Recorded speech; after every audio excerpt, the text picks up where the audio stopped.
सभी को नमस्कार। भारतीय विज्ञान संचारक समूह में आप सभी का पुनः स्वागत है। मैं गीता सचदेवा कपूर मेरठ से आप सभी का और आज के हमारे स्पेशल स्पीकर श्री राहुल खटे जी का स्वागत करती हूँ। हार्दिक अभिनंदन है सर, आपने बिजी नमस्कार। शेड्यूल से हम सभी के लिए इतना व्यस्ततम समय में से समय निकाला। Many thanks. पहले भी सर ने इस मंच पर अपना समय दिया है और हम सभी को अपने अनुभव से और ज्ञान से हम सभी का ज्ञान वर्धन किया है। Once again he is with us. वैज्ञानिक तकनीकी शब्दों की व्युत्पत्ति टॉपिक पर, विषय पर हम सभी को जागरूक करने के लिए हमारे मध्य हैं। तो राहुल खटे जी जो भारतीय स्टेट बैंक में प्रबंधक हैं नांदेड़ महाराष्ट्र से, तो आइए आज हम उनको सुनते हैं। पुनः एक बार स्वागत अभिनंदन के साथ। Sir, over to you. सभी को नमस्कार। और भारतीय विज्ञान संचारकों के समूह के माध्यम से आप सबको मिलने का एक मौका मिल रहा है, आप लोगों से जुड़ने का एक अवसर मिल रहा है। यह लगभग मुझे लगता है तीसरा हमारा एक अवसर है जिसमें हम सब लोग जुड़ रहे हैं।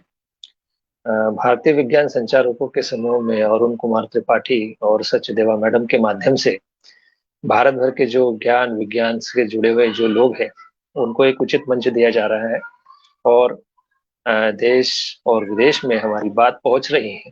एक बहुत अच्छा एक मंच उन्होंने सबके लिए दिया है, उसके लिए मैं सबका उनका आभार व्यक्त करना चाहूंगा।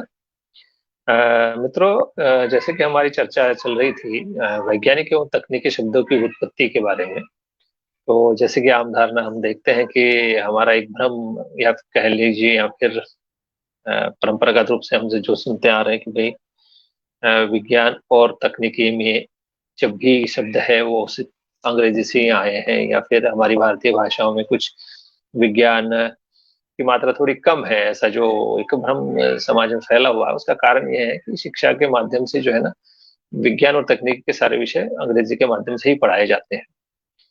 तो यह होना भी स्वाभाविक है क्योंकि शिक्षा में इस तरह से हम देखते आ रहे हैं कि जब भी विज्ञान और इसकी बात आती है, विज्ञान और तकनीकी की, तो अंग्रेजी के माध्यम से ही हम तक पहुंचती है। लेकिन पिछले कुछ दिनों से एक बात ध्यान में आ रही है कि हमारी भारतीय भाषाओं में भी बहुत सारे शब्द हैं जो अपने अंदर एक वैज्ञानिकता समाई हुई है। हाल ही उदाहरण मैं आपको देना चाहूंगी कि अभी जो नई शिक्षा नीति आ रही है उसमें भारतीय भाषाओं के माध्यम से ज्ञान विज्ञान के प्रचार पर काफी बल दिया गया है। भारतीय अवधारणाओं को उचित प्रश्रय दिया गया है। अब इस प्रश्रय के माध्यम से हम देखेंगे कि बच्चे को मातृभाषा या फिर उसके परिचयात्मक भाषा जो हिंदी है या फिर भोजपुरी है, मराठी है, इसके माध्यम से यदि उसको विज्ञान पढ़ाने की कोशिश की जाए तो निश्चित रूप से मुझे लगता है कि वह और बेहतर होगा। हालांकि कक्षाओं में होता है, ऐसा ही होता है। जो विज्ञान के विषय की जो सैद्धांतिकी है वह हाले ही भले ही जो अंग्रेजी में हो, लेकिन जब वो समझाई जाती है तो कक्षा में शिक्षक जो है वो हिंदी और क्षेत्रीय भाषाओं का भी सहारा लेते हैं। यहाँ तक कि तकनीकी की शिक्षा बीटेक और आदि में भी जहाँ पर लोग अड़ जाते हैं या फिर जब समझाने की बात आती है तो वहां पर क्षेत्रीय भाषा और हिंदी का ही सहारा लिया जाता है। तो इस कड़ी में हम देखेंगे कि क्या वैज्ञानिक के जो शब्द है, जैसे आपने देखा होगा कई सारे वनस्पति है, उन वनस्पतियों के कुछ बॉटनिकल नेम है। रासायनिक जो पदार्थ है उनके भी केमिकल फॉर्मूलाज दिए हैं। वो सारे के साथ, जैसे पानी का फॉर्मूला हो गया H2O, चूने का एक फॉर्मूला है, हर चीज का एक अपना एक फॉर्मूला है। लेकिन वो जो फॉर्मूला बनाया गया है वो इस आधार पर बनाया गया है कि उसमें उसके अंदर अणु रेणुओं की जो संरचना है उसके आधार पर। अब एक और दूसरी तकनीक ये है कि हमारे भारतीय चिंतन परंपरा में निरुक्त और पाणिनीय धातुपाठ नाम का एक कंसेप्ट है, जिसके माध्यम से जो जो कि मूलतः षड दर्शन का एक अंग है, वेदांग जिसे कहा जाता है, व्याकरण, निरुक्त, छंद और अन्य जो है, इसमें निरुक्त का विशेष स्थान है और इसमें पाणिनीय धातुपाठ की विशेष महत्ता है। पाणिनि धातुपाठ की विशेष महत्ता इसलिए है कि पाणिनि ने जो धातु व्याकरण लिखा है, जो व्याकरण लिखा है, वह बहुत फिट बैठता है सभी भाषाओं पर। लगभग भारत की संस्कृत के साथ अन्य भाषाओं पर भी उसके सहायता से आप एक नियम जो होता है वो काफी फिट बैठता है। इसी में जो धातु है, जैसे धातु सुनते ही हमें जैसे एक तो होता है संस्कृत धातु जिससे शब्द बनते हैं, और दूसरा है वह धातु जिससे मेटल्स हम जो से कहते हैं। अब इन दोनों संस्कृत भाषाओं की एक और विशेषता ये है कि शब्द एक ही है, उसको विभिन्न क्षेत्रों में विभिन्न पर्यायों के माध्यम से प्रयोग किया जाता है। जैसे यहाँ पे धातु शब्द है तो धातु का एक अर्थ होता है मेटल, और यहाँ पे धातु का शब्द है, धातु का अर्थ है वह मूल रूट जिससे वह शब्द बना है। जैसे मुझे बताना हो कि जैसे भाई रेस्ट शब्द है, REST, रेस्ट, वो तो अंग्रेजी का शब्द है, लेकिन क्या हमारे उनका भारतीय भाषाओं से कोई संबंध है? तो हाल ही में जो शोध हो रही है, जो आर्यन इन्वेंशन थ्योरी की जो उल्टी थ्योरी है, जिसे हम आउट ऑफ इंडिया थ्योरी कहते हैं, मतलब भारत से लोग बाहर गए तो निश्चित रूप से अपनी भाषा, संस्कृति, सभ्यता, अपने धर्म ग्रंथ, अपने यूटेंसिल्स, अपने बर्तन, अपने कपड़े लत्ते सब लेके जाते हैं। जैसे हम अ, कहीं यात्रा पर जाते हैं तो कुछ दिनों के लिए अपना सारा सामान ले जाते हैं, लेकिन कई बार क्या होता है कि हम जब कुछ देशों में जाते हैं व्यापार आदि के लिए, तो कुछ दिन हम जाते हैं और उसके बाद में होता ये है कि हम वहां से लौट नहीं पाते हैं, किसी दूसरे देश में गए जॉब के लिए, लेकिन वहीं के होकर स्थिर स्थावर हो गए वहीं पर, और वहीं की हमने नागरिकता ले ली। तो ऐसे में होता क्या है कि हमारी संस्कृति वहीं की बन जाती है। मतलब हम तो गए थे यहाँ से हमारी संस्कृति लेकर, लेकिन वहीं के रच बस गए और वहीं की संस्कृति में हम मिलजुल गए। हमारी आगे की दूसरी तीसरी पीढ़ी को जब ये बताया जाता है कि हम यहाँ के मूल निवासी नहीं है, कहीं और से आए हैं, तो उन बच्चों को भी वो विश्वास नहीं होता। लेकिन जो हमारी मातृभाषा है, और मातृभाषा अपने साथ ये सारे शब्द लिए हुए हैं। जब विदेश में देखा गया कि फ्रेंच, जर्मन, लैटिन आदि भाषाओं में जो शब्द है उनका हमारी भारतीय भाषाओं के साथ में कई सारा साम्यता है। जब वैज्ञानिकों ने देखा कि इनका कुछ कारण है क्या, तो उसका निष्कर्ष यह निकल कर आया कि हो सकता है कि यह सारे शब्द एक जगह से ही आकर उनके पास गए हों, अर्थात विदेशियों के पास में गए हों। जब हमारे भारत पर विदेशियों ने राज किया, जैसे कि ब्रिटिश काल में, तो जब वो आए लौटकर, तो उन्होंने देखा कि यहाँ पे तो शब्दों की भरमार है, शब्दों की कोई कमी ही नहीं, क्योंकि कंसेप्ट की कोई कमी नहीं। संस्कृत के बहुत सारे व्याकरणाचार्य है, संस्कृत की पढ़ाई होती है, संस्कृत के गुरुकुल है, जिनमें सिर्फ संस्कृत की पढ़ाई नहीं बल्कि सभी विषयों की पढ़ाई हो रही। संस्कृत एक माध्यम था। जैसे हमारे यहाँ पे जैसे आप किसी ऑक्सफोर्ड यूनिवर्सिटी में चले जाए तो आपको वहां पे देखेंगे तो हर कक्षा में एक जो है अंग्रेजी में कोई कुछ बोल रहा है और विद्यार्थी सुन रहे हैं। तो इसका मतलब क्या है कि हर किसी को अंग्रेजी लिटरेचर पढ़ाया जा रहा है? जी नहीं। इसका मतलब यह नहीं होता कि हर किसी को अंग्रेजी लिटरेचर पढ़ाया जा रहा है। इसका मतलब यह होता है कि अंग्रेजी माध्यम से उनका हो सकता है कि मैनेजमेंट पढ़ाया जा रहा हो सकता है कि विज्ञान पढ़ाया जा रहा हो सकता है कि जीवन प्रबंधन पढ़ाया जा रहा हो सकता है कि कुछ अन्य विषय पढ़ाया जा रहा है। तो हमारे यहाँ पे जो है संस्कृत माध्यम से अन्य विषय भी पढ़ाए जाते थे। तो हमारे यहाँ की जो कंसेप्ट है, जो शब्द है, जो दूसरे देशों में गए, तो वहां पर उनका रूप रंग बदल गया।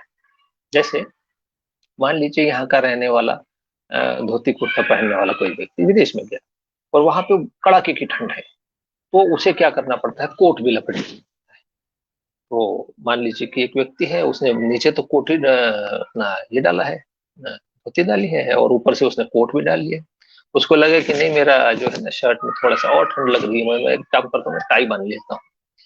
तो ऐसे इस तरह से हुआ क्या कि यहाँ के जो लोग वहां पर गए तो हमारे वेशभूषाएं तो बदली ही, शायद उन्हीं के साथ में हमारे शब्द भी बदल गए। ठंड के कारण जैसे आप देख रहे हैं कि ओठ सिकुड़ जाते हैं, तो ओठ सिकुड़ जाते हैं तो होता क्या है कि हम उच्चारण कुछ और करना चाहते हैं, उच्चारण कुछ और। आपने देखा होगा बच्चे जो है वो तुतलाते हैं, तो बोलते कुछ और है और शब्द कुछ और ही होता है। तो इसमें कई सारे कारण है। भाषा विज्ञान के दृष्टिकोण से देखें तो भाषा विज्ञान की वो जो सैद्धांतिकी है उसके अंदर मैं नहीं जाऊंगा, क्योंकि वो बहुत बोझिल हो जाती है, आम व्यक्ति के समझ में नहीं आती है। लेकिन उसमें बार बार एक शब्द आता है कि अपभ्रंश। अपभ्रंश मतलब बिगड़ जाना। तो हमारे मूल शब्द जो है बिगड़ गए। पिछली कड़ी में भी हमने देखा था कि जैसे रेल शब्द है, लेज धातु से बना लाइट शब्द है, और अन्य जो शब्द है जैसे कंदील शब्द है, कैंडल शब्द है, अंबारी शब्द है, तो ऐसे कई सारे शब्द जो है जो लिखते कुछ और है पढ़ते कुछ और है, लेकिन उसका मूल हमारी भारतीय भाषा में कहीं ना कहीं दिखाई। उसी कड़ी में विज्ञान और तकनीकी के शब्द में आपने देखा होगा कि नीम के पेड़ के लिए बहुत अच्छा शब्द है। उस शब्द को आप जब पढ़ेंगे तो कुछ और दिखाई देता है, ऐसा लगता है अंग्रेजी का कोई भारी भरकम शब्द है, लेकिन आप उसको जब ध्यान से पढ़ेंगे तो वो ध्यान में आएगा कि नीम के लिए जो बॉटनिकल नेम है वह है आजाद दरख्त ये हिंद। अभी आजाद दरख्त हिंद क्या है? जैसे अंग्रेजों जब सर्वे कर रहे थे हमारे भारत में, तो हमारे यहाँ पे क्या है कि जैसे हम जनगणना करते हैं तो वृक्षों की गणना होते हुए समय उन्होंने देखा कि भाई इस पेड़ का नाम क्या है, क्योंकि जो ये नीम का पेड़ है इसकी विशेषता ये है कि हालांकि आजकल तो कई सारे पेड़ कहीं पे भी पाए जाते हैं, लेकिन उस समय यह पेड़ विदेशों में ठंडे बर्फीले प्रदेशों में नहीं पाया जाता था। तो उन्होंने देखा कि ये पेड़ का नाम क्या है। तो लोकल जो लोग होते हैं यहाँ के, जो ग्रामीण हमारे भारत देश के, वह किसी भी वस्तु का जो नाम रखते हैं वहां की परिवेश को हिसाब से हमने रखा होगा वो जो नाम, तो उसे गांव के लोग यही कहते होंगे भी आजाद दरख्त हिंद है, हिंद का आजाद दरख्त है। तो उसका नाम आजाद दरख्त हिंद अंग्रेजी में लिखा हुआ है, जिसको बॉटनिकल नेम जो आप पढ़ेंगे तो बड़ा ही साइंटिफिक नेम, और दूसरा तीसरा कुछ ना होकर हमारा आजाद दरख्त हिंद है। उसके बाद एक और पेड़ है बरगद का पेड़, क्योंकि बरगद का पेड़ हमारा बहुत पुराना होता है, बड़ा होता है, इसकी छाव बहुत घनी होती है। उसके नीचे बैठकर कई देर तक बैठकर आप व्यापार उद्यम आदि कर सकते हैं। तो आपने भी आज आपने देखा होगा कि कई सारे हमारे जो व्यापारी वर्ग है, जैसे गुजराती वर्ग है, फिर अन्य मारवाड़ी वर्ग, इनको एक अच्छी नियमित छाव की व्यवस्था करनी पड़ती है, क्योंकि दिन भर हाट बाजार आदि में देखा होगा आपने एक पाल लगाते हैं वहां पे, ताकि वो छाव की व्यवस्था रहे। और बरगद का पेड़ का यह है कि इसके पत्ते बड़े मोटे मोटे होते हैं। इसके कारण होता है क्या है कि उसमें नीचे कई देर तक आप बैठ सकते हैं, ठंडी हवा चलती है, आपका व्यापार उद्यम भी चल रहा है और ठंडी हवा भी मिल रही है। इसलिए बरगद के पेड़ को ज्यादा महत्व दिया गया व्यापार उद्यम करने के लिए। तो उस समय जब गणना चल रही थी पेड़ों की, तो उनको पूछा गया कि भाई ये लोगों को पूछा गया कि भाई ये इस पेड़ का नाम क्या है? तो ये तो बोले सर ये बनियाओं का पेड़ है, बनियाओं का ट्री है। अच्छा, बनियाओं का ट्री का मतलब क्या है? तो बनिया, क्योंकि बनिया लोग यहाँ पे जो है, बनिया मतलब हमारे यहाँ पे व्यापार उद्यम करने वाले लोग, गाँव का शब्द है बनिया। तो उन्होंने उस सब शब्द को भी उसी तरह से नोट कर लिया, जिसे हम कहते हैं कि बनियाओं का ट्री मतलब बनियान ट्री। अब उसका इस बनियान से कोई लेना देना नहीं है, वो बनियाओं का ट्री है तो बनियान ट्री है।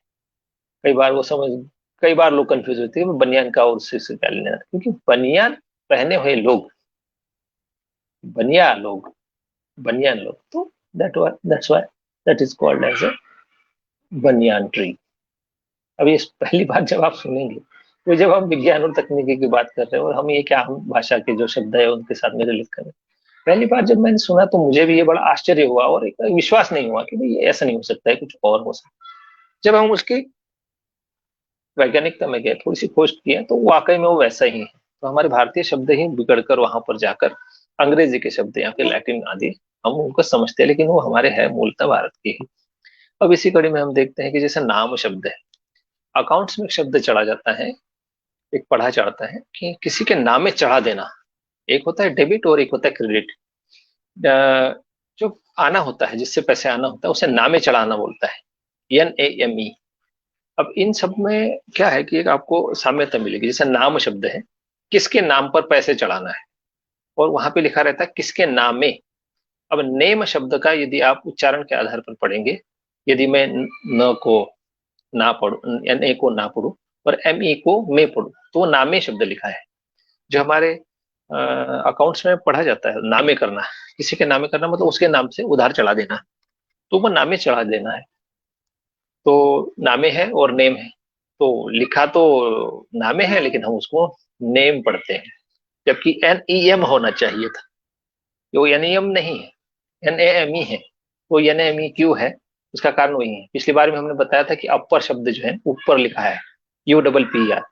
यदि मैं ओ को ओ पढ़ू और अंग्रेजी में भी वो पढ़ूं तो वो ऊपर ही लिखा है, जबकि हम उसको APPR की तरह अपर पढ़ते हैं।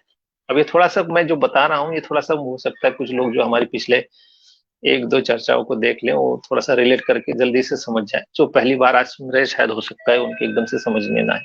हमारा सिद्धांत फॉर्मूला ये है कि संस्कृत में देखिए जो लिखा जाता है वही पढ़ा जाता है, और जो पढ़ा जाता है उसी का हम उच्चारण करते हैं या फिर लिखते हैं।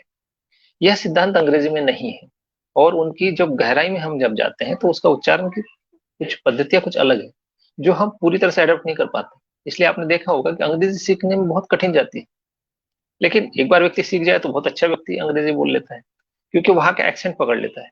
आपने कई सारी अंग्रेजी की फिल्में देखी होगी, उनके जब डायलॉग वो नायक और नायिका बोल रहे होते हैं तो उनके शब्द और जो लिखा हुआ नीचे की पट्टिका होती है उसमें आने वाले शब्दों कुछ कई सारा अंतर होता है। क्यों होता है ऐसा? क्योंकि वो लिखा हुआ कुछ और है, वो पढ़ते कुछ और है, और समझने के लिए हमें डिक्शनरी देखना है। तो यह व्यवस्था हमारे भारतीय भाषाओं में नहीं है। आमतौर पर भारतीय भाषाओं में अधिकतर शब्दों को हम जानते हैं कि भाई किस शब्द के लिए क्या है। जैसे मदर हो गया, मातृ हो गया, मातृ का बिगड़ा हुआ मदर है, फादर पितृ फादर, भातृ का ब्रदर। तो इस तरह के जो परिवार से जुड़े हुए शब्द तो कई सारे लोग परिचित हैं। जैसे पथ से पाथ, पाथ लिखा हुआ हम पाथ पढ़ते हैं, लेकिन जब उसका स्पेलिंग आप गहराई से देखेंगे तो पथ ही लिखा हुआ। तो इस कड़ी में कई सारे शब्द जैसे है, नामे शब्द आपने सुना था, ये मनुष्य के लिए मैन शब्द का प्रयोग होता है। हमारे यहाँ पे मनु शब्द है, मनुष्य, मनुष्य। तो मनुष्य श कट गया, मान लीजिए लोप हो गया है श का, तो हम वो मनु ही रहेगा या फिर मैन ही शब्द बनेगा। जो मनन चिंतन करता है ऐसा प्राणी अर्थात मनुष्य कहलाता है, शास्त्रीय दृष्टिकोण से, संस्कृत की परिभाषा के अनुसार। क्योंकि मनुष्य को एक ऐसी शक्ति प्राप्त है कि जो विचार कर सके, मनन कर सके। आपने कभी किसी कुत्ते को विचार करते हुए देखा है? किसी बिल्ली को विचार करते हुए देखा है? तो हालांकि वो करते भी होंगे, लेकिन वो विचार जो करते हैं उनको एक्शंस में, वो उनका करने का तरीका जो लिमिटेशंस में रहता है। मनुष्य को एक ऐसी शक्ति है प्राप्त है कि जो सृजन करता है, उसी की तरह दूसरी वस्तु बना लेता है। एक कुत्ता या बिल्ली उस तरह से वस्तु ही नहीं बनाता है। बंदर भी कुछ हद तक करता है, लेकिन उसकी एक लिमिटेशन है। बंदर ने कभी आज तक घर नहीं बनाया। उसी प्रकार जो है चूहा है, तो चूहे की उसकी शक्ति है, लेकिन वो अलग तरह की। पक्षी भी घरौंदा बनाते हैं, लेकिन वो उनका एक कुछ लिमिटेशन है, उसके आगे वो नहीं जाते हैं।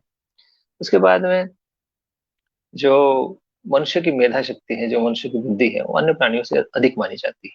उसी का कारण वही है, इसीलिए क्योंकि वो मनन चिंतन आदि विषयों में सोचता है, और लोक परलोक की भी बातें समझता है, करता है, सुनता है। योग, ध्यान, परमात्मा की खोज, सृष्टि का चिंतन, दर्शन इसी से विकसित हुआ है। इसलिए कई बार हम कहते भी हैं कि अरे ये वो व्यक्ति क्या पशु की तरह आचरण कर रहा है, क्योंकि वो मनन चिंतन नहीं कर रहा है। जैसे हम पशुवत आजकल देखते हैं कई सारे लोग अपराध करते हैं, तो बोले जघन्य अपराध कर दिया उस व्यक्ति ने, और वो क्या पशुवत मतलब उसका व्यवहार, क्योंकि वो पशुता से बाहर नहीं आया। तो मनुष्य से अपेक्षा की जाती है कि वो मनन चिंतन करे, सोच विचार करके कोई कार्य करे। तो यह हो गया मनुष्य शब्द। दूसरा एक शब्द है गॉड मैन, देव मानुस हम बोलते हैं उसको। तो GOOD, गुड, और man, God man, good man. और एक शब्द आता है हमारे पास में भूमि के लिए, लैंड शब्द है, धरती शब्द है। सुनु शब्द है, सुनु मतलब SUN, सन। अब सन बोलते हैं लेकिन SUN है, जबकि होना चाहिए सुन। सुन क्यों नहीं है, सन बोलते हैं। वो SUNNE सन है, मूलतः संस्कृत का शब्द है। उसके बाद में चंद्रभागा का है मून शब्द। उसके बाद में नासिका, नास, नास उससे बना हुआ NOSC, नोट शब्द है। उसके बाद में हमारे पास में सप्ताह के लिए वीक शब्द है। उसके बाद में द्वार का डोर शब्द है। इसकी इसी प्रकार ऐसी एक बहुत बड़ी लिस्ट हमारे पास है, जो विज्ञान और तकनीकी को भी रिलेट करती है और अन्य विषयों को भी रिलेट करती है। जैसे पिछली कड़ी में मैंने बताया था कि बायोलॉजी जो है, बी को यदि आप ज पढ़े, बीव, जीव, और बायोलॉजी, जीव शास्त्र, क्योंकि ये शिफ्टिंग होता है इसमें, इसको भाषा विज्ञान में शिफ्टिंग कहा जाता है। मतलब एक से दूसरे में, आपने जियोलॉजी में शब्द सुना होगा, जो जमीन के अंदर की जो प्लेट्स होती हैं वो शिफ्टिंग होती है, इधर उधर हिलती रहे, तो जिससे कारण भूकंप वगैरह आदि आते हैं। तो इसमें भी भाषा विज्ञान में भी एक शिफ्टिंग का सिद्धांत चलता है कि जैसे एक शब्द दूसरे में परिवर्तित हो जाता है। उसमें प्रयत्न, लाघव, मुख, सुख का सिद्धांत और परिवर्तन, जैसे भाषा परिवर्तन, अर्थ परिवर्तन, शब्द परिवर्तन में सारा विषय आता है।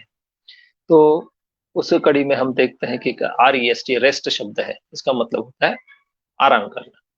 अब आराम करने के लिए हमारे संस्कृत में एक शब्द है रम, रममान होना, मतलब आराम से रहना। तो रम धातु है, रम धातु का बिगड़ा हुआ रेस्ट शब्द है। पूर्ण शब्द है, ऊन शब्द है, पूर्ण और ऊन, तो ऊनी कपड़े जो होते हैं, तो ऊर्ण शब्द है संस्कृत का, उससे बना हुआ ऊन है। उसका WOOL ऊल बना। उसी प्रकार कई सारे शब्दों में साम्यता है और उसके अर्थ में भिन्नता है। जैसे उष्ट्र शब्द है, उष्ट्र शब्द उष्ट्र अर्थात कैमल। कैमल का अर्थ होता है ऊंट जो होता है। अब यहाँ पे वो जो कैमल है वो भी पहले गमल था। अब गमल का मतलब, क्योंकि रेगिस्तान में चलता रहता है, गमन करता रहता है, इसलिए वो गमल है, गमल का कैमल है। उसके बाद में जो उष्ट्र शब्द है, उष्ट्र से ऊंट बना, क्योंकि उष्ट्र बहुत कठिन जाता है। जहां पे जोड़ाक्षर शब्द आ जाते हैं तो वहां पे मनुष्य ने उसको आसान बना लिया, सरल बना लिया। आपने देखा होगा बचपन में हमें जो है कि जोड़ाक्षर लिखने की एक प्रैक्टिस दी जाती थी। इसमें जो कठिन शब्द होते थे उनको लिखने के लिए बार बार कहा जाता था, क्योंकि जोड़ाक्षर लिखना बहुत कठिन जाता है और उसका उच्चारण भी काफी कठिन होता है। बच्चों को बहुत समस्याएं होती है उसका उच्चारण करने में। वो जो जोड़ाक्षर है, अधिकतर जो जोड़ाक्षर है वो बदल गए, वो सरलतम हो गया। सरलीकरण की प्रक्रिया जिसे कहा जाता है भाषा विज्ञान में। जैसे प्लीज शब्द आपको लिखना है तो PLEASE कौन लिखेगा? शॉर्ट बना देते हैं उसको, थोड़ा सा लघु बना देते हैं। तो क्या लिखते हैं आजकल? PLZ हो गया प्लीज, क्योंकि उच्चारण उनका दोनों का एक ही है। हो सकता है कि कुछ सालों के बाद में, जैसे मान लीजिए कि 150 साल के बाद में, आपको PLEASE जो है वो ढूंढना पड़ेगा कि भाई ये शब्द क्या है, जबकि वो उसका ही पहला रूप है। तो हमारे पास उसका भी पहला रूप है प्रसिद्ध। प्रसिद्ध मतलब होता है प्रसन्न हो जाना, जो है तो किसी को प्रसन्न करने के लिए जो है आप प्लीज बोलेंगे। तो ऐसे कई सारे शब्द। अभी जो उष्ट्र की मैं बात कर रहा था, तो एक तो है उष्ट्र, और दूसरा है ऑस्ट्रिच शब्द, अंग्रेजी का शब्द है ऑस्ट्रिच। अभी ऑस्ट्रिच नाम का एक पक्षी होता है, जो जिसकी गर्दन काफी ऊंची होती है, जिसके पैर काफी मोटे मोटे होते हैं और काफी हट्टा कट्टा एक पक्षी ही होता है, लेकिन थोड़ा हट्टा कट्टा होता है। अब उसको क्यों कहा जाता है? तो उसको ऑस्ट्रिच कहा जाता है। और उधर ऊंट को, जो उष्र से बना हुआ है। क्यों? क्योंकि ये दोनों का अर्थ होता है ऊंचा, क्योंकि यह भी ऊंचा होता है और वह भी ऊंचा होता है। ऊंट भी ऊंचा होता है और वो ऑस्ट्रिच जो पक्षी है वो भी ऊंचा होता है, क्योंकि उसकी गर्दन काफी बड़ी होती है। तो तो जो ये है, एक पक्षी है, एक प्राणी है, और दोनों में कई सारी साम्यता है, उष्ट्र और ऑस्ट्रिच में। जबकि दोनों का संबंध ऊंट से या फिर उष्ट्र से मिलता है, जिसका अर्थ होता है ऊंचा, क्योंकि उसका ऊंचा दोनों ही ऊंचे होते हैं। उसके बाद एक और होता है हमारे भाषा विज्ञान में एक शब्द आता है स्वन विज्ञान या फिर स्वनीम। अब यह स्वर्ण शब्द है, स्वर्ण, स्वर्ण नहीं, स्वर्ण, स आधा स और व और न, तो स्वर्ण से बना साउंड शब्द जो है SOUND। अब यहाँ पे हुआ क्या है कि सिर्फ लिपि बदल गई, और वो जब दूसरी भाषा में गया तो पूर्णतः बदल ही गया, साउंड हो गया, स्वर्ण का साउंड हो गया। उसके बाद में मेमरेन शब्द है, तो एक मर्मन शब्द है संस्कृत में, इसके लिए मर्मन शब्द है। उसके बाद में वन्ही शब्द है, अग्नि के लिए हमारे यहाँ पे प्रयोग में प्रयोग लाया जाता है वन्ही। उस वन्ही से शब्द बना ओवन। ओवन आपने सुना होगा, किचन में प्रयोग किया जाता है, जिसमें एक अन्न पदार्थों को गर्म रखा जाता है, ओवन बोला जाता है। उसके बाद में वो शब्द आया है तम। तम का मतलब होता है अंधेरा, अंधकार। तो तम से जो है टिमिड शब्द आया है, तम हो गया, टिमिड हो गया। तिमिर शब्द आपने सुना होगा, वो टिमिड, टिमिडस, तिमिरे, तिमिर शब्द। तो तिमिर से ही वो टिमिडस हो गया, तिमिरे हो गया, टिमिडोस हो गया। तो ये सारे शब्द से बने हुए हमको दिखाई देते हैं। उसके बाद लैटिन में एक शब्द है माटिया। माटिया, तो वो क्या है? मंस, मोगरा या मूंगतर के लिए प्रयोग में लाया जाता है यह शब्द। मेडेला आदि के लिए भी प्रयोग में लाया जाता है। इसके बाद एक होता है मक्का, जो होता है मक्के के लिए मेस, MSCE मेस। वो भी एक मोटा सा होता है, जो मेस होता है, मक्के का जो कणिस जिसको बोला जाता है, तो उसको बोला जाता है MSCE मेस। तो ये मंस धातु से ये शब्द बने हैं, ऐसा हमें लगता है। उसके बाद में तोला और माशा आपने सुना होगा, तोला और माशा। तो ये जो मास होता है, माशा मतलब छोटा सा एक पदार्थ होता है, जिससे राई की जैसा होता है, जिसे उससे गिना जाता है, क्योंकि उसका वजन बहुत कम होता है। सोना आदि तोलने के लिए इसका प्रयोग होता है। तोला मासा, मासा शब्द होता है। तो आपने फिजिक्स में वस्तुमान के लिए MA SS शब्द सुना होगा, मास। वो मांस वाला नहीं है, MAS, MASS अर्थात मास। और वहां पे हमारे यहाँ पे तोला और मासा, वहाँ तो माशा वाला जो शब्द है ना, उससे वो आकर उधर MASS मास हो गया है। इसके लिए हम वस्तुमान के लिए जो प्रयोग करते हैं, उसके बाद में वो क्योंकि उड़द का जो बीज होता है उसके लिए वो प्रयोग होता है, तो उससे वो तोला और माशे से जो है MASS मास। उसके बाद में और शब्द आता है लिबर्टी शब्द है, मुक्ति। तो मुक्ति के लिए भी कई सारे शब्द हैं, जैसे हमारे पास संस्कृत में शब्द है लुभ शब्द है संस्कृत का। उसके बाद में एक और शब्द आता है ईट, EAT, ईट। अब देखिए अंग्रेजी में क्या है कि जैसे ई की ध्वनि तो है, EAT, ठीक है, ईट बोलते हैं, और IT को भी ईट ही बोलते हैं, जबकि दोनों की उत्पत्ति अलग अलग है। तो लेकिन हमारे संस्कृत में ऐसा नहीं, संस्कृत में क्या है, हर शब्द के लिए अलग अलग जो उच्चारण है ना, वो होगा भी तो उसका अर्थ अलग होगा। यहाँ पे क्या है, जैसे ईट लिख रहे हैं और वहां पे IT लिख रहे हैं, तो ये जो ईट है जो अद धातु है, अदन, तो वह अद से ही बिगड़कर ईट शब्द बना है। उसके बाद में आंख, आंख के लिए शब्द बना है अम, अक्ष, अक्ष से बना हुआ है आंख है। आपने देखा होगा कि अ, जो क्षत्रिय शब्द है, क्षत्रिय शब्द को जो है वह बिगड़कर खत्री शब्द बन गया है। ये जो क्ष की ध्वनि है वो ख में परिवर्तित हो गई है। तो ऐसा क्यों हुआ है, क्योंकि इसे प्रयत्न लागू या मुकुशुक का सिद्धांत कहते हैं। मनुष्य को जो शब्द को उच्चारण करने में आसानी जाती है वो रूढ़ हो जाते हैं शब्द। तो वो अक्षी का आई शब्द बन गया। उसके बाद में अरण्य शब्द है, तो अरेना शब्द है, ARENA, अंग्रेजी में अरेना शब्द है। उसके बाद में अर्च शब्द है, तो आर्ग्यू शब्द है, चमकना जिसे कहते हैं। उसके बाद एक और शब्द है अश्व शब्द है। अश्व शब्द के लिए अंग्रेजी में शब्द है हिप्पोस, हिप्पोपोटेमस आपने सुना हो। तो अश्व शब्द जो है वो से बिगड़कर हिप्पोस शब्द बना। उसके बाद में अप्स शब्द है, अ, अ, गंधर्व, गधा शब्द प्राणी के लिए प्रयोग नहीं होता, ASS। उसके बाद में अस्थि शब्द है, अस्थि मतलब हड्डी जो होता है, उससे उस संस्कृत शब्द का मेडिकल साइंस में शब्द बना ऑस्ट्रो, OSTEO, ऑस्टो, ऑस्ट्रो नहीं ऑस्टो, तो यह शब्द बना है। उसके बाद में हम अप एंड डाउन के लिए शब्दों का प्रयोग करते हैं उप, जैसे उप लिखना है तो वो ऊपर लिखा है, उप का हो गया, हम उसका उच्चारण करते हैं अप, लेकिन वो ऊपर लिखा है, ध्यान ध्यान दीजिए। इसी प्रकार अपर बर्थ में भी हमने देखा होगा, देखा था पिछली कड़ी में कि वो हम मूलतः उच्चारण के आधार पे ऊपर ही लिखा है, ऊपर शब्द लिखा है। और अपर बर्थ जो हम रेलवे आदि में रिजर्वेशन करते हैं तो हम देखते भी है, तो वो शब्द जो है ना वो अपर मतलब वो ऊपर ही होता है, जो बर्थ होता है ऊपर, अपर बर्थ जो होता है ऊपर होता है। यदि हम उसको ऊपर बर्थ कहें तो ज्यादा समीचीन हो सकता है, ज्यादा समर्पक हो सकता है, लेकिन हम उसको अपर बर्थ ही कहते हैं क्योंकि हमको वही सिखाया गया है। लेकिन हमें सोचना चाहिए कि वो लिखा कुछ और है, पढ़ा कुछ और है, पढ़ा कुछ और जा रहा है, इसका कुछ कारण और तो नहीं है, क्योंकि उसकी उत्पत्ति तो कुछ और नहीं है, तो इसका उत्तर उत्पत्ति में मिल जाता है, इटिमोलॉजी में मिल जाता है। ऊपरी शब्द है, ऊपरी तौर पर हम बोलते हैं ना, तो ऊपरी ओहर शब्द है, OVER, ये ओहर शब्द है। तो ऊपरी से ओहर शब्द हो सकता है। उसके बाद में रिद्ध शब्द है, रिद्ध से रिच शब्द हो सकता है, हो सकता है। ये मैं इसलिए कह रहा हूँ क्योंकि क्या है कि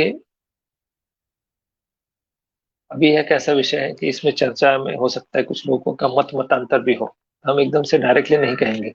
क्योंकि इसमें चर्चा होगी, कुछ लोग और अपना विचार रखेंगे कि भाई नहीं इससे नहीं है, इससे बना है। तो निश्चित रूप से कई बार विज्ञान के सिद्धांत में ऐसा होता है कि एक ही सिद्धांत को पूर्णतः मान्यता नहीं मिलती। इवन धरती की उत्पत्ति कैसे हुई इस पर भी एक मत नहीं है, कई सारे विचार है, उन सबको पढ़ाया जाता है जियोलॉजी में, जियोग्राफी में। तो आपने देखा होगा कि धरती की उत्पत्ति के कई 2-3 सिद्धांत है, वो उनको पढ़ाया जाता है, तो सबको मान्यता है क्योंकि वो किसी को आप झुठला नहीं सकते।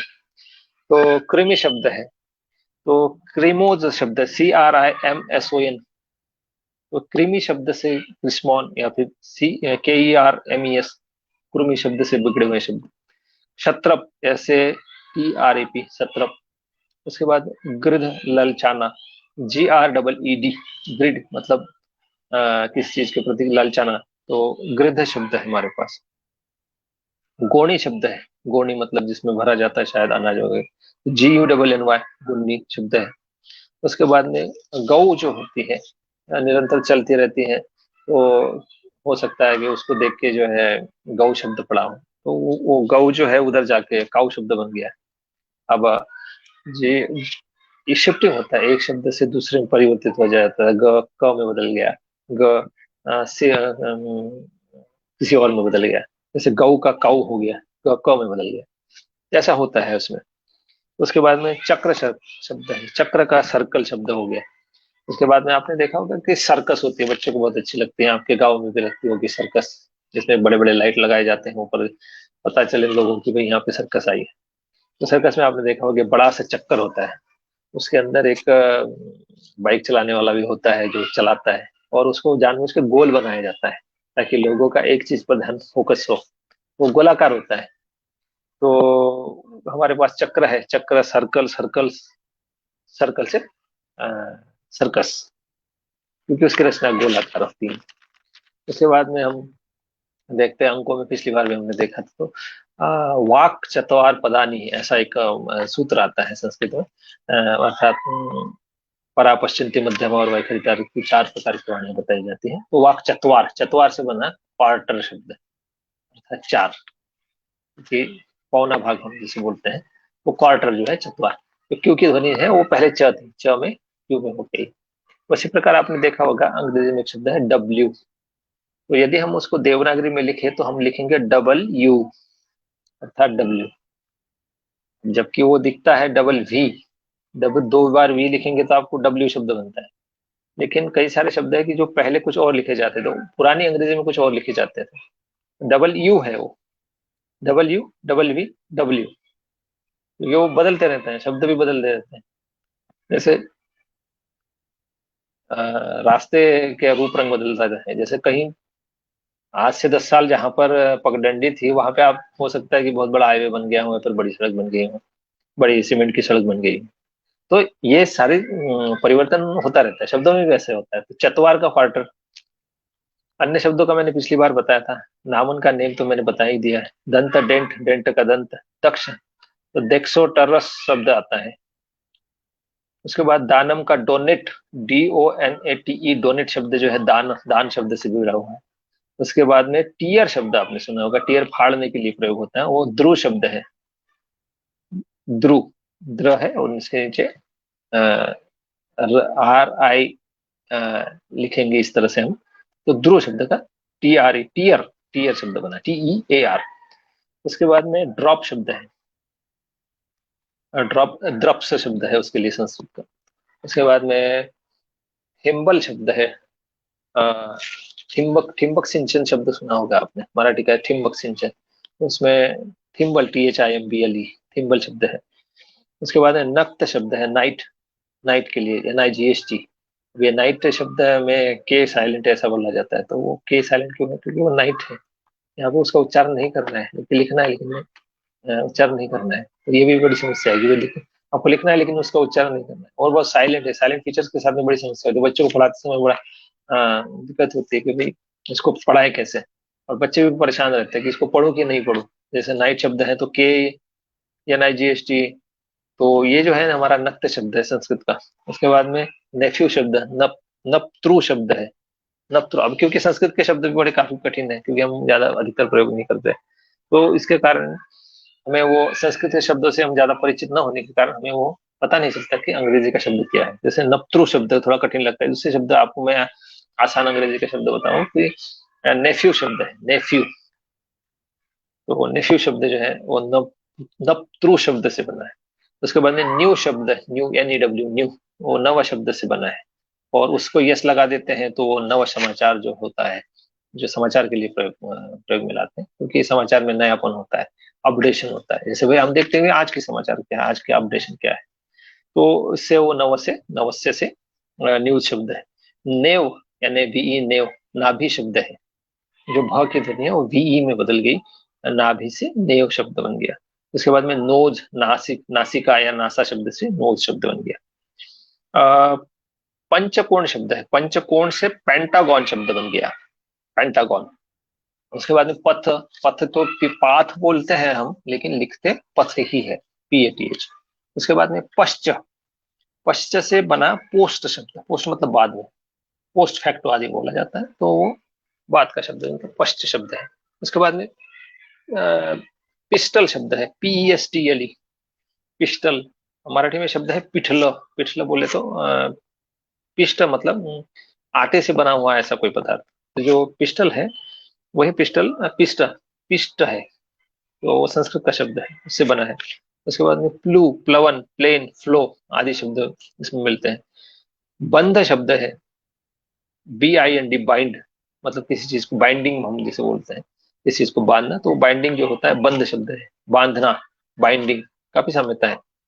और कुछ दिनों के बाद में ऐसे शब्द हम, ऐसे कई सारे शब्द है हमको पता चल जाएंगे, ये तो हमें पता चलेगा कि अरे ये अंग्रेजी के है ही नहीं, ये तो सब हिंदी और हमारी भारतीय भाषाओं के ही।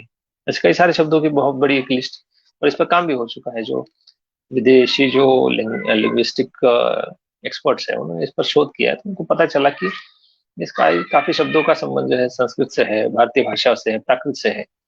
प्राकृत में कई सारे शब्द है, मराठी भाषा की उत्पत्ति प्राकृत से मानी जाती है, तो इस प्राकृत भाषा में भी कई सारे शब्द हैं जो ठेठ लैटिन, जर्मन आदि से मिलते हैं। संस्कृत में एक शब्द मिलता है ग्लो, आधा ग और ल और दो मात्राएं, तो ग्लो शब्द उधर आपको मिलेगा GLOW, ग्लो अर्थात चेहरे की चमक के लिए प्रयोग किया जाता है। तो ग्लो शब्द और इधर ग्लो शब्द वो एक ही है, वो सिर्फ देवनागरी, ये देवनागरी में लिखा है और वहां पे अंग्रेजी की रोमन लिपि में लिखा हुआ। तो मात्र लिपि का अंतर है, और उनके उच्चारण के आधार पे हम देखेंगे तो कई सारी साम्यता है। जैसे किंडल एप्लीकेशन आपने देखा होगा, किंडल एप्लीकेशन में एक बच्चा बैठा हुआ है जो किताब पढ़ रहा है, ऑनलाइन एप्लीकेशन है। तो वो किंडल क्या है, जैसे पहले जो है अंधेरा अंधेरा रहता था या लाइट वगैरह नहीं थे, तो दिया लेके लोग बैठते थे पास में, तो उसको एक रखना पड़ता था, एक दिया, दिया सलाई जिसको, उसको मराठी में कंदील बोलते हैं। तो कंदील हो गया, कैंडल हो गया, और वो किंडल हो गया। अब देखिए तीनों में पढ़ने की क्रिया है, लेकिन वो और शब्द भी देखिए, किंडल, कैंडल और कंदील।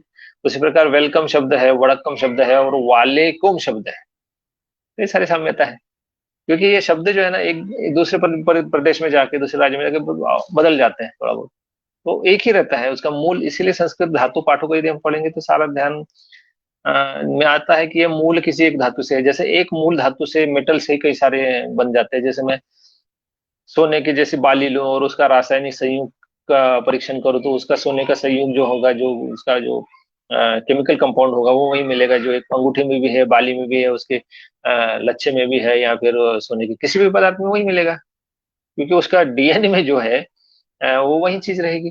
तो जैसे मिट्टी से बनी हुई हर चीज में मिट्टी के ही परमाणु मिलेंगे, प्लास्टिक में प्लास्टिक के मिलेंगे, लोहे में लोहे के मिलेंगे, आयरन के मिलेंगे। तो इसी प्रकार ये धातु में भी जो है, संस्कृत के धातु में भी वही मूल धातु आपको मिलेंगी, वो उसके वेरिएशन मिलेंगे, आप बदले हुए शब्द मिलेंगे आपको, लेकिन उसका मूल में एक ही शब्द मिलेगा। तो BRICH, ब्रिज शब्द है, उसमें भुर्ज शब्द है। उसके बाद में BROW, प्रो, आंखों की जो भुवैया भुएं होती है, मराठी में उसको भुवई बोलते हैं, तो वो भ्रू शब्द है, BROW, तो वो शब्द है। उसके बाद में मध्य, मिडल, मध्य, middle, mid, mid academic, middle, इसके लिए मध्य शब्द है। माध्यम शब्द सुना होगा, जो दोनों को बीच में जोड़ता है, ऐसा एक माध्यम भी शब्द आपने सुना होगा। मिक्स शब्द है, मिक्स, और मिक्स शब्द है, मिक्स, मिक्सर। मिसळने शब्द है मराठी में, मिसळने मतलब दोनों में मिलाना, और उसमें मिक्सर, मिक्सर भी है, मिक्सर ग्राइंडर होता है। उसके बाद में मूषक है, माउस है, ये तो काफी परिचित शब्द है। मृत शब्द है, मर्डर शब्द है, मॉर्टम शब्द है, पोस्ट मॉर्टम शब्द सुना होगा आपने, वो मरते शब्द का ही बिगड़ा हुआ रूप। उसके बाद में मृदु है, माइल्ड है, माइल्ड शब्द है, MILD, माइल्ड, और मृदु शब्द है। उसके बाद में YOLKE, योल्क, और हमारे यहाँ पे एक शब्द है जुए के लिए, युग। तो वो जो वाय है, वो ज जो है वो वाय में परिवर्तित रहता है। जैसे जवान शब्द है, यौवन शब्द है, यौवन शब्द का जवान शब्द, और यंग शब्द, इसमें काफी सारी साम्यता है। यह जो है ज का यह हो गया है, तो ये प्रयत्न लाघव मुख सुखो का से जो सिद्धांत है कई जगह होता है। जैसे रॉयट शब्द है, मतलब दंगा फसादवादी होना, उसके लिए राटी शब्द है संस्कृत में। उसके बाद में लाक्षाग्रह शब्द होना सुना होगा आपने, लाख, LAC, लाख होता है लाक्षाग्रह। महाभारत में लाक्षाग्रह जलाने से पांडवों की के लिए वो जो प्रयास किया गया था मारने का, तो वो लाक्षाग्रह की कथा सभी ने सुनी होगी। तो LAC लाख है वो। उसके बाद में एल, लोकल एक शब्द सुना होगा, और लोकेशन शब्द सुना होगा। और यदि हम आज से 5,000 साल पहले चले गए और कोई व्यक्ति दूसरी दूर की जगह से आ गए हैं तो उसको क्या कहेंगे? आप किस लोक से आए हैं? और हम बोलते हैं कि नहीं, ये तो लोकल आदमी है। तो लोक से यहाँ पे तात्पर्य क्या है? वो कहाँ से आया है, उस स्थान विशेष से वो जो है वो रिलेट कर रहा है। तो लोकल आपने सुना होगा, मुंबई में लोकल चलती है। उसके बाद मेट्रो आई है, तो लोकल क्या होती है? मुंबई के मुंबई चलती है, इसलिए लोकल करते हैं उसको। तो लोकल है, लोक है, लोकस है, ये सारे शब्द लोक से बने हुए हैं। वच धातु है, वच से वॉइस शब्द आ रहे हैं। वच मतलब बोलना। उसका बिगड़ा हुआ शब्द बक है, बक बक करना। तो वच, वक, बक, तो ये सारे शब्द है। उसके बाद वोमिट शब्द है। वोमिट शब्द वमन शब्द है संस्कृत में, वमन से वोमिट। उसके बाद में बोथ शब्द है, वरूढ़ शब्द है, वरूढ़ मतलब दोनों। वरुड मतलब संस्कृत में दोनों का अर्थ होता है, BOTTH, बोथ। क्योंकि अभी देखिए, वरुड शब्द को किसी इंग्लैंड के किसी व्यक्ति को आप बोलने के लिए बोल जाएंगे, जिसको जो संस्कृत से परिचित हो, तो अपने हिसाब से बोलेगा ना। जैसे हमारे देश के जो गाँवों के नाम है, फिर शहरों के नाम है, तो अंग्रेजों ने क्यों बदले? क्योंकि उनको उच्चारण करने में बहुत कठिनाई जाती थी। जैसे त्रिवेंद्रम है, तिरुवनंतपुरम कौन बोलेगा? इसलिए तो शब्दों के शहरों के नाम बदले ना। मुंबापुरी, तो मुंबापुरी का मुंबई हो गया। उसके बाद में बम्बई हो गया। और उसके बाद में महाराष्ट्र सरकार ने कहा कि नहीं, इसको मुंबई ही कहा जाएगा, अंग्रेजी, हिंदी और अन्य भाषाओं में। तो ऐसा ही हमारे भारत का भी है। तो भारत में कुछ लोग इसको इंडिया बोलते हैं, कुछ हिंदुस्तान बोलते हैं, कुछ भारत बोलते हैं। तो एक चर्चा चली रही है कुछ दिनों पहले, इस पर भी एक अभियान भी चला था कि भारत को तीनों भाषाओं में भारत ही बोला जाए। क्यों? क्योंकि इसका मूल नाम भारत ही है। व्यक्ति का नाम जो घर वाले जो रखते हैं या फिर अपने लोग रखते हैं वो रहता है। तो किसी और बाहर का कोई व्यक्ति आपको किस नाम से जानता है वो नहीं होता है। जैसे आपका मूल नाम आपके माँ बाप ने क्या रखा है वो आपके रिकॉर्ड में रहेगा, दैट इज ऑथेंटिक। बाहर का कोई व्यक्ति आपका नाम नहीं रखेगा भी तो वो कुछ दिनों के लिए रहेगा, या फिर उसकी मान्यता इतनी नहीं रहेगी। जैसे भारत देश का नाम, भारत के लोग भारत को भारत कहते हैं तो भारत ही कहना चाहिए विदेशियों ने भी। लेकिन वो अपने अपने हिसाब से, कोई हिंदुस्तान कह रहा है, कोई इंडिया कह रहा है, या फिर कोई कुछ और कह रहा है। तो इस तरह से नहीं होना चाहिए। इसलिए भारत का नाम तीनों भाषाओं में या फिर अंग्रेजी में भी भारत ही होना चाहिए, ऐसा एक मत सामने हुआ था। इस पर कुछ लोगों ने सरकार के पास में अपनी मांग भी रखी थी। और उसका एक वैज्ञानिक और तकनीकी पक्ष भी है। जब हम BHART अंग्रेजी में भी भारत लिखेंगे, जैसे मान लीजिए अल्फाबेटिकली, तो इंडिया की तुलना में बी जो है वो काफी ऊपर चला जाएगा। तो जैसे मान लीजिए कहीं पर आप सिलेक्ट कर रहे हैं किस देश के आप नागरिक है, तो सिलेक्ट करते समय आपको बी पहले आएगा आई की तुलना में। तो आपका बिजली और मेहनत दोनों बच रही है। तो इस पर विचार करना चाहिए जो हमारे साथ जो लोग जुड़े हुए हैं, कि भारत जो है ना उसको अंग्रेजी में भी BHART ही लिखना चाहिए। और इसका एक अधिकृत नोटिफिकेशन भारत सरकार यदि जारी करे, मुझे लगता है बहुत सारे लोगों का फायदा हो जाएगा और हमें अपनी वास्तविक पहचान मिलेगी। आजादी के 75 वर्षों में निश्चित रूप से मुझे लगता है कि ये काम तो होना ही चाहिए, कि हमें अपना वास्तविक नाम तो मिलना ही चाहिए। आपने देखा होगा कई सारे गार्डन के नाम बदल दिए जाते हैं, कई सारे रास्तों के नाम बदल दिए जाते हैं। तो हमारे देश का नाम भी जो है ना, वो जो वास्तविक नाम होना चाहिए, जो अच्छा है, जो सबको प्यारा है, भारत देश बड़ा प्यारा। तो ये होना चाहिए, सरकार को भी इस बारे में सोचना चाहिए। तो हम आगे बढ़ते हैं। तो जैसे वस्त धातु है, वस्त से वेस्ट शब्द, WEST शब्द सुना है आपने। वर्जिश शब्द सुना होगा, वर्जिश। रेस्टलर शब्द है, रेस्टलर में W लिखा जाता है। तो वो वर्जिश करना, रेस्टलिंग करना, तो वही शब्द है। श्वेत शब्द है, श्वेत शब्द है, व्हाइट शब्द है। श्वेता नाम सुना होगा, एक लड़के का नाम होता है श्वेता। तो श्वेता का नाम यदि हम स्पेलिंग लिखेंगे SHWETA, श्वेता। और वही जो है बदल कर व्हाइट शब्द हो गया। व्हाइट और जो है श्वेत में काफी साम्यता मिलेगी आपको। श्वेत लिखा दिखता है लेकिन श्वेत नहीं, वो श्वेत है। श्वेता नाम सुना होगा आपने, श्वेत से श्वेता, श्वेता से व्हाइट। किसी गोरी अच्छी लड़की को आप श्वेता कहते हैं, या फिर अच्छी लड़की को आप इस तरह से जो नाम होगा वही वो व्हाइट को भी परिलक्षित करता है। तो सद धातु जो है, सद, उपनिषद शब्द आपने सुना होगा। सद मतलब बैठना किसी व्यक्ति के पास में, उपनिषद मतलब गुरु के पास में बैठ के ज्ञान प्राप्त करना है। तो वह सद धातु से संस्कृत के सिट शब्द बना है, मतलब बैठने की क्रिया जो है। उसके बाद में स्वाद शब्द सुना होगा आपने, बहुत अच्छा स्वाद है। किस चीज का स्वाद है? तो स्वीट का बहुत अच्छा स्वाद है, मुझे स्वीट पसंद नहीं है। तो यहाँ पे एक जगह अर्थ आ रहा है स्वीट का कि भाई मुझे मीठा पसंद नहीं है। और व्युत्पत्ति के आधार पे हम देखेंगे तो कई बार हम तो बोलते हैं ना कि भाई ये बहुत अच्छा मीठा बना है। मीठा का मतलब वहां पे केवल चीनी वाला स्वाद नहीं है। अच्छा बनने को भी मीठा कहते हैं। अच्छा लगा, मुझे आपकी आवाज मीठी लगी। मीठी का मतलब वहां पे चीनी वाला स्वाद नहीं, सुनने में मधुर लगी। अर्थात मुझे यदि कोई भोजन लगता है तो मैं ये कह सकता हूँ कि ये स्वादिष्ट भोजन है। तो स्वाद, स्वादिष्ट और स्वीट, आपने क्या स्वीट लाई, मतलब क्या आपने मिठाई वगैरह लाई। तो ये सारी चीजें जो है वो एक से रिलेट करती है, क्योंकि ये संस्कृत के मूल धातुओं से रिलेट करती है। उसके बाद में जनरेटर शब्द सुना होगा आपने। तो जनरेटर क्या करता है, बिजली पैदा करता है, हालांकि वो कन्वर्ट करता है। तो जन धातु है, जन, जननी, जनता, ये सारे जन से हो, क्योंकि जन मतलब जो पैदा होने की क्रिया है, जो उत्पन्न होने की क्रिया है, उसको वो रिलेट करती है। तो जन धातु है, जन धातु से जनरेटर हो गया, जनरेशन हो गया, जेनेटिक्स भी उसी से आ गया है। उसके बाद में जेनेसिस भी उसी से आया है। जन है, जन है, जनक है, जनता है, जननी है, जनित्रु है, जनी है, जनी, जनी, जनानी, जनी, तन्य, जनितम, जनुष, जन्य, जन्म, प्रजनन, प्रजा, प्रजन, कई सारे शब्द जन से जो है बने हैं। उसके बाद में गत शब्द, जाने के सेंस में जो है आ, आ, यह शब्द जो है।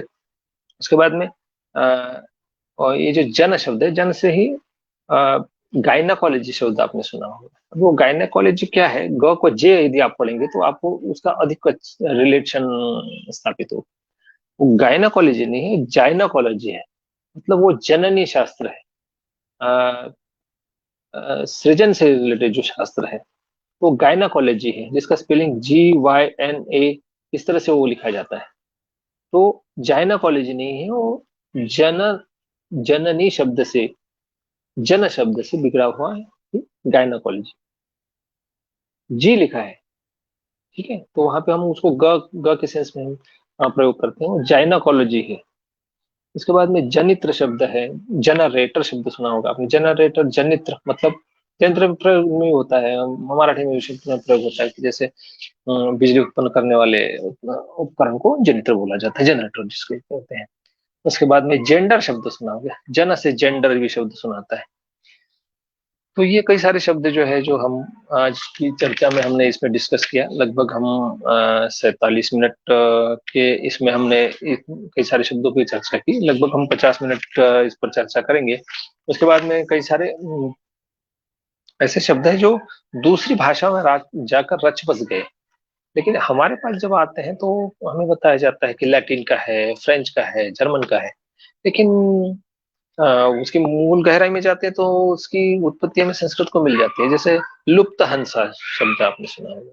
लुप्त अर्थात जो लुप्त हो गया, हंस मतलब हंस, जो हंस पक्षी है वो रेयर हो जाते हैं। रेयर होने के कारण उसका महत्व ज्यादा बढ़ जाता है। आपने देखा होगा कि जब शेर या फिर सिंह ये है लुप्त हो गए तो सरकार की उसके प्रति चिंता बढ़ी, उनको बढ़ाने की कोशिशें होने लगी, विदेशों से लाने की कोशिशें होने लगी। तो वस्तुएं जब है कम होती हैं या फिर उसको दुर्लभ होती हैं तो उसके प्रति हमारी जागरूकता बढ़ती है। तो लुप्त हंस अर्थात जो हंस लुप्त हो गए, तो एक देश की एयरलाइंस का नाम ही लुप्त हंसा है, लुप्त हंसा बोला जाता है। ऐसे हंस जो लुप्त हो गए। तो हमारे यहाँ पे जैसे अभी कई सारे जीवों को हम देखते हैं, टिकट पर देखते हैं या फिर नोट पर देखते हैं। वो प्राणी जो है, वन्य जीव जो है लुप्त होने के कगार पर या फिर लुप्त प्राय होने के कगार पर जाते हैं, तो उसके उसके फोटो नोट आदि पर छापे जाते हैं, टिकटों पर छापे जाते हैं, ताकि लोगों को, आगे के आने वाली पीढ़ी को उसके बारे में पता चले, उस पर चर्चा हो, उसके प्रति जागरूकता हो। तो ऐसी स्थिति में, आज की स्थिति में यदि हम देखें तो प्राय आपने देखा होगा कि भाई संस्कृत भाषा जो है ना लुप्त प्राय हो रही है। ऐसा एक आपने जन सामान्य विद्वानों के माध्यम से भी सुना होगा। तो मेरा मत इसमें यह है कि हम संस्कृत भाषा को वो लुप्त हो रही है वो ठीक है, लेकिन एक होता है कि देखिए आपकी दादी है या फिर आपकी परदादी है, वो तो हमेशा आपके साथ में नहीं रह सकती, लेकिन उसकी जो जनरेशन है वो तो हमारे साथ चलती है। उनकी माँ है, हमारी जो माँ है, या फिर उनकी जो आगे की पीढ़ियां है, उनके माध्यम से उनसे हम जुड़े रहते हैं। तो हमारी भाषाओं में भी वो जेनेटिक्स, उसका डीएनए हमारे पास रहता है, उन शब्दों का डीएनए रहता है, उनका मूल हमारे पास रहता है।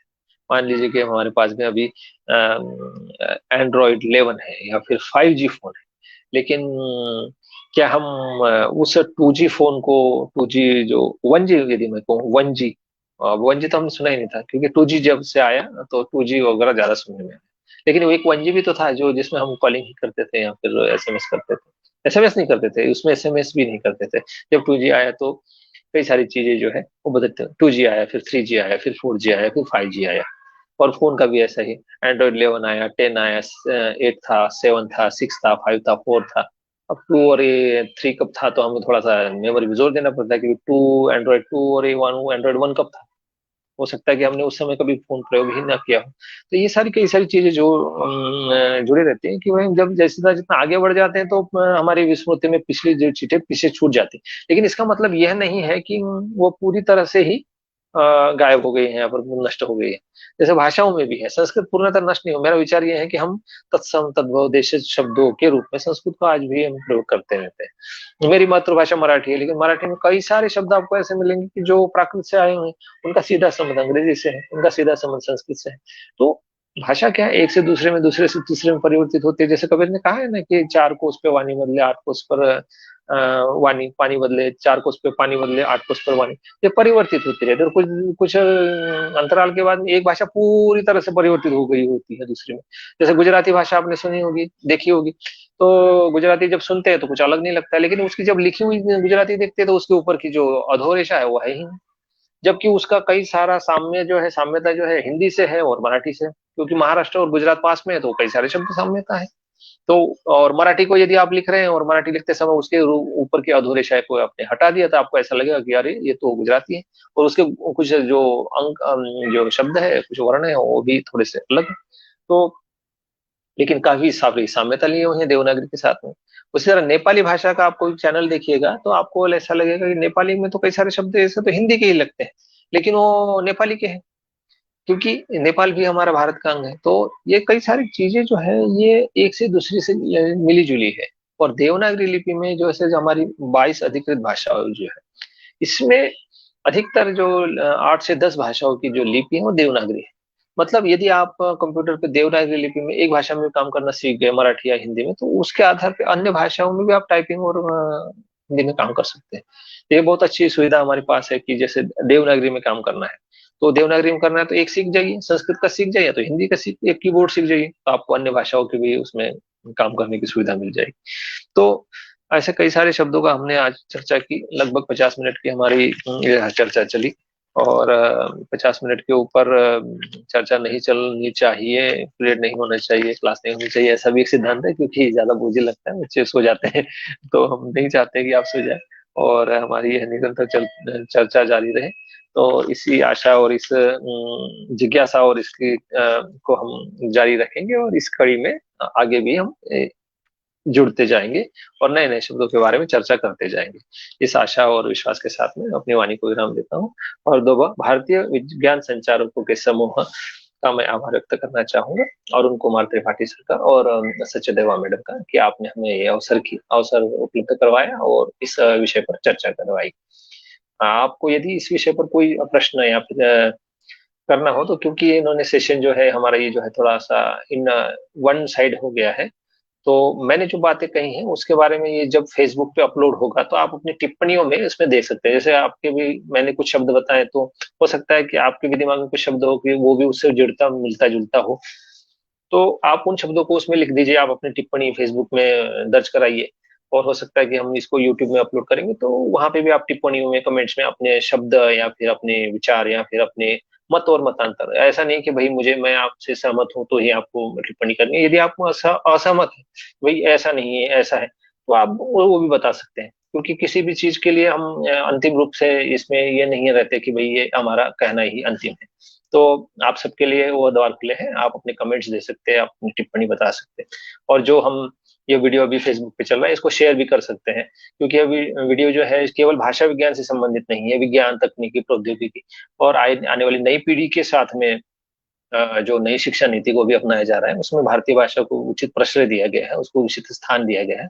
भारतीय भाषाओं के माध्यम से ज्ञान विज्ञान को समझने के लिए काफी अवसर उपलब्ध करवाए गए, तो उसमें भी इसका फायदा होगा, लाभ होगा। तो शिक्षा के क्षेत्र में जो लोग जुड़े हैं, विज्ञान तकनीकी से जुड़े हुए जो भी लोग हैं, उनसे मैं अनुरोध करूंगा कि इस वीडियो को लाइक करें, शेयर करें, कमेंट करें, इस पर चर्चा करें, अपने मत और मतांतरों को भी इसमें दर्ज कराएं। इस आशा के साथ में अपनी वाणी को रविंदाते हूँ। धन्यवाद। नमस्कार।